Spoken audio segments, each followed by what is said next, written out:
that set up and established this nation as a free nation governed by the people, for the people.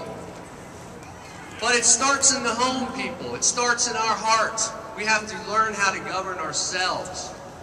And not by our own estimation of what right and wrong is, but by the estimation that God has given us, the platform of righteousness and holiness that we don't possess as people.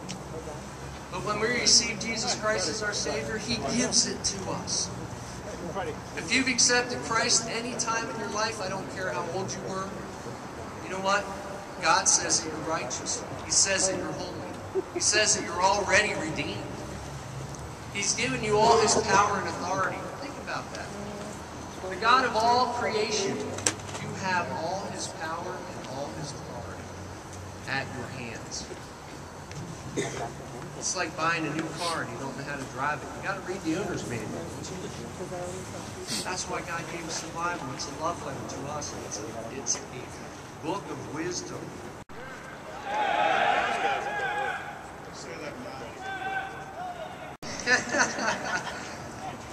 I haven't fallen asleep yet. Yeah, I just want to thank everybody for coming here. You know what? I want to say one thing. We could all stand around for months and months and declare all the evil that's taking place. We could declare all the problems that are taking place. And they are numerous. And I am a gun owner, and I'm the first.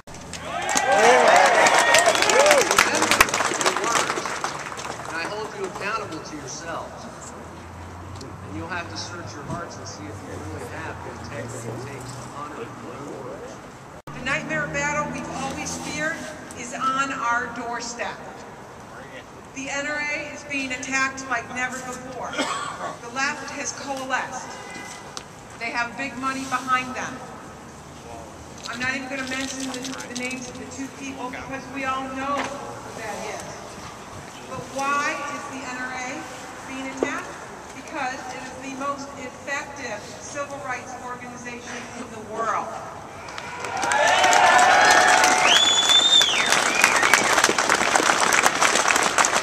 When I was elected to the NRA Board of Directors, it was a big honor for me. Big honor for me. And now, it's an awesome task ahead of us. I have a question. How many of you out there are gun owners?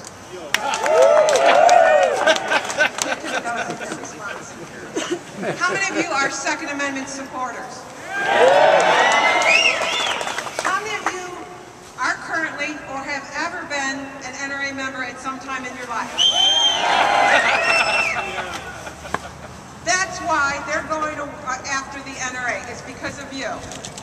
Because they know a lot of people, a vast majority of Americans approve of the NRA, identify with the NRA.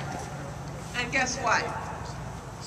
The NRA is what stands between the leftists and the Second Amendment. I don't know what he said. We outnumber them, absolutely.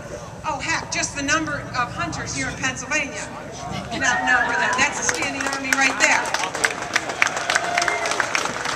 Let's be real. They're going to try and distract you from the real issue, though. They're going to try and distract you by saying assault weapons. They're going to try and distract you by saying magazine size. Of course, they also try to distract you by saying high-velocity magazines. And guns that take 3 magazines at a time. I want one of those. Okay, there you go. So, don't be distracted. Because once they disarm the population, they can do anything. And the Bill of Rights will be gone. There's no doubt about it. Otherwise, you wouldn't be here today. So the question is, what can you help to do in this war? What can you do? There's going to be many battles, so pick and choose. Everybody in here has something they're good at. Decide what it is. Is it local elections like Lorraine mentioned? Whatever it is, you decide and put your time in. Choose something you can do. Some of the battles might be, you know all about magazine capacities.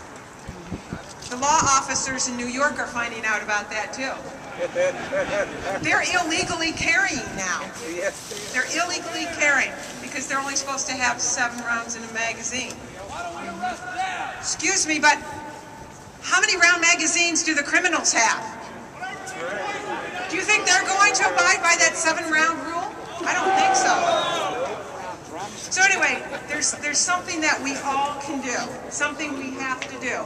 We have to have a conversation. Talk to people. Talk with people. Don't talk at them. Talk with them. Don't debate them. Talk with them. How many of you know somebody that is on the fence about this whole issue? Okay. Guess what? All you have to do is talk to them. Ask them one simple question. What are you going to do if someone breaks into your home? That's a very simple question. Number 1 answer will probably be, I'll call the police. Then you ask them, what are you going to do until the police get there? Ask that mom down in Loganville, Georgia, what she did.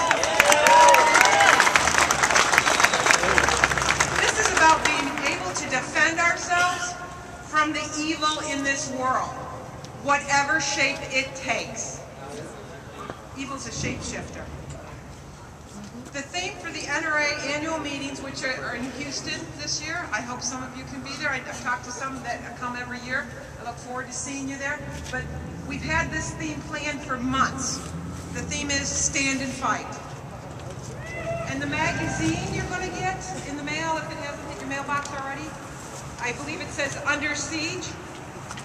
Under Siege. Very timely. My question is, are you going to stand and fight for freedom?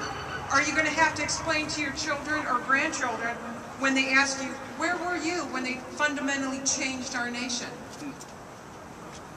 This is not just about guns, magazines, the AR-15, whatever floats your boats, whatever the antis are touting.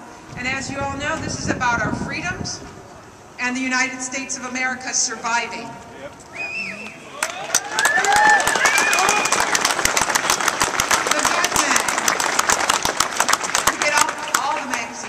The NRA ones and Second Amendment Foundation, CCRKVA, the whole alphabet, we get them. I want to read this to you. This is very important. I'm just going to read you 3 paragraphs from this article. The article is entitled, China Officially Seeks Gun Control in the U.S.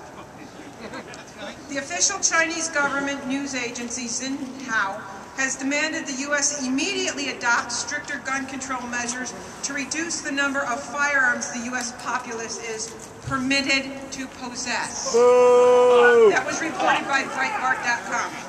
The Chinese government statement also expressed a strong dislike for the National Rifle Association, badge of honor, while also attacking the Republican Party as somehow complicit in the violence. Conversely, the article heaps praises on the Democrat Party. Imagine that. The current Chinese government, the Communist People's Republic of China, was established in a revolution led by Mao Zedong, who killed an estimated 40 to 70 million people with starvation, executions, and re-education camps. Were they armed? Don't think so. So that's what we're fighting for. In conclusion, I want to urge all of you to do whatever you can in this war. Give of your time and money. Sometimes your time is money, like it is for me. No matter how small the amount of either, it will add up. There's never been a greater need for all gun owners and Second Amendment supporters to put your money where your mouth is. So I want to thank you in advance for the sacrifices that you will be making in the coming months, for stepping outside of your comfort zone. It's up to you to stand and fight for freedom. Thank you.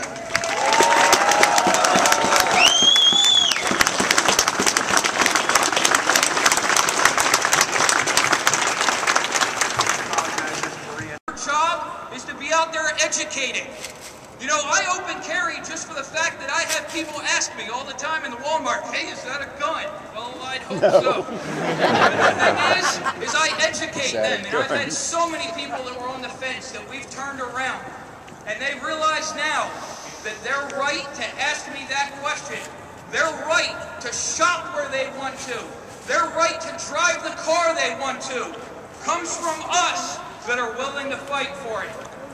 And just remember this, and this is my closing argument. In 1788, in the Virginia Commonwealth, the gun got a whole bunch of good guys with guns together.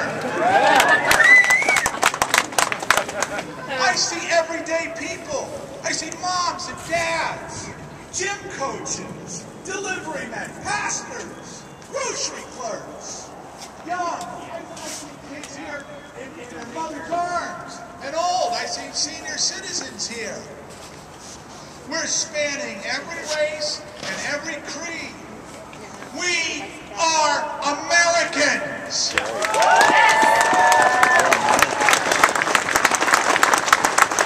We believe in the Constitution. Oh, yeah. And we are gun owners. Oh, yeah.